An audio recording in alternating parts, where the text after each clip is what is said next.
अगले दिन जे पर्सी के साथ पार्क में घूमने जाती है। जे कीफर की कई बातें सोचती है।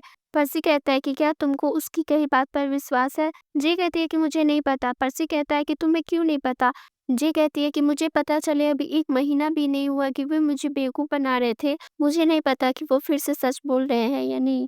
पर्सी कहता है कि लेकिन हो सकता है कि वो सच बोल रहा हो और वैसे भी उन्होंने तुम्हारा कुछ बिगाड़ा तो नहीं है, इसलिए अपनी नाराज़गी के लिए उन्हें दोष देना बंद कर दो।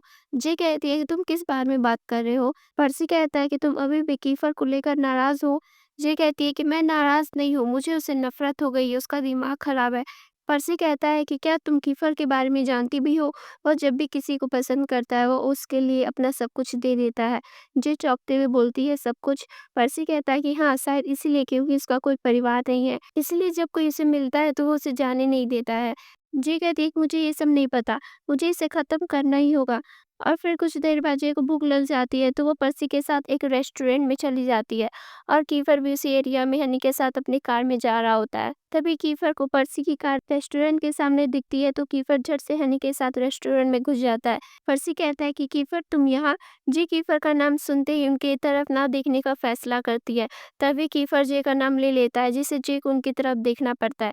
जे कहती है कि तुम लोग यहाँ हो, मुझे तो पता ही नहीं चला। जिसे हनी चिढ़कर कहती है कि ध्यान नहीं दिया या ना ध्यान देने का नाटक किया। जे कहती है कि दोनों।